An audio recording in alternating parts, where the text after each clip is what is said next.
मैं डॉक्टर हेम श्रीवास्तव। चलिए ज़रा बात कर लें अमेरिका में सत्ता परिवर्तन के बाद भारत के पश्चिम में और एशिया के मिडिल ईस्ट की तरफ क्या हलचल हो गई है। एक कट्टर राष्ट्रवादी डोनाल्ड ट्रंप के जाने के बाद लिबरल यानी उदार शासक जो बाइडेन का आना हुआ अमेरिका में, इसके बाद जिस हलचल की आशंका थी वो हलचल उस आशंका से भी काफ़ी तेज़ गति से छाती हुई दिखाई दे रही है। और इसका सबसे बड़ा एस्पेक्ट ये है कि भारत इसे अछूता नहीं रह रहा है, अछूता रहता भी नहीं।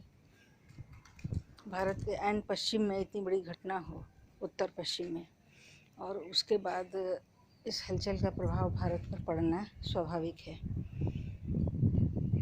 तो अफ़गानिस्तान से अपनी सेनाओं की वापसी की घोषणा हुई और जिस प्रकार से वापसी हुई है या वापसी का प्रादुर्भाव हुआ है, यह निश्चित रूप से करीब 15-20 साल पीछे छूट गए कट्टरवादी शासन जो तालिबान का था, उसके मनोबल को बढ़ा गया है। तो बढ़े हुए मनोबल के साथ तालिबान वापस आया है और जितने समय की आशंका थी उससे बहुत कम समय में ही उसने अफ़गानिस्तान के बहुत बड़े क्षेत्र पर अपना दबदबा कायम कर लिया है। तो इसके साथ ही जो हमेशा से होता आया है इस्लामी दुनिया में, जब हलचल होगी या काफ़ी बड़े पैमाने पर उथल पुथल होगी तो शरणार्थी समस्या का प्रादुर्भाव भी होता है। तो कुछ ही समय पहले हमने सीरिया में ये समस्या देखी थी, जबकि सीरिया से निकल करके लाखों शरणार्थियों का आना जाना हो गया। शरणार्थियों ने यूरोप के अनेक देशों में जगह ली। उसके बाद उसका जो साइड इफ़ेक्ट होता है वो भी हमने देखा। यूरोप के बहुत सारे शांतिप्रिय देशों में भी शरणार्थी जा बसे और उन देशों ने उन्हें खुले दिल से स्वीकारा और उन्हें अपने देश में जगह दी। और उसका नतीजा हम देख रहे हैं कि उन देशों में आज कितनी अशांति है। वस्तुतः शरणार्थी जहाँ जाते हैं वहाँ की सोवरेनिटी को नहीं मानते। कुछ समय बाद वो अपने ही फिर जिस वतन से आए होते हैं उसी के प्रति प्रतिबद्ध दिखाई देते हैं। ऐसा होता आया है।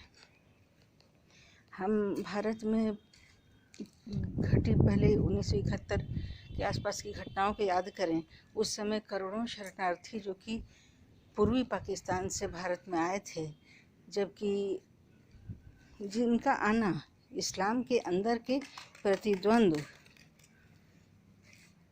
का परिणाम था, फिर भी भारत में उन्होंने जगह पाई और भारत के नागरिक बन जाने के बाद और भारत में बस जाने के बाद और 1-2 पीढ़ी बीत जाने के बाद भी उनकी प्रतिबद्धता पर प्रश्न चिन्ह उठाए जाते हैं। तो अब जब अफ़गानिस्तान में ही ऐसे ही अंतर्द्वंद उठ खड़ा हुआ है और हिंसा की बेजोड़ खबरें आ रही हैं, वैसी स्थिति में शरणार्थियों का कारखाना वहाँ पर खुल गया है। तो बहुत सारी मार्मिक तस्वीरें देखी गईं कि वहाँ के लोग किस तरह से उस देश को छोड़ करके भागना चाहते हैं। उन्हें संभवतः तालिबान के कट्टर शासन का भय हो गया है या पुराना अनुभव उन्हें सता रहा है, और वही अनुभव, जैसा कि उदाहरण बताते हैं, वो अनुभव यहाँ पर फिर पुराना अनुभव फिर से जीवंत होकर के चला आ रहा है। तो शरणार्थी समस्या फिर से पैदा हो रही है और वैसी स्थिति में भारत ने ही क्या, विश्व के लगभग सभी देशों ने किसी भी शरणार्थी के प्रति सदाशयता दिखाने का निर्णय नहीं लिया। और भारत को हम समझते हैं कि भारत को भी बिल्कुल इस मामले में बहुत कठोर रुख रखना चाहिए, क्योंकि शरणार्थी को स्थान देना किसी भी भावी समस्या का निदान नहीं हो सकता है। शरणार्थी आपके देश में आएगा, आप उसे रखेंगे, लेकिन उसकी प्रतिबद्धता आपके देश के प्रति होगी, इस बात में बहुत बड़ा संशय है। उसकी प्रतिबद्धता उसी देश के प्रति होती है। अब तक यही देखने में आया है, जिस देश से वो आया है और जिस देश से वो खदेड़ करके निकाला गया है।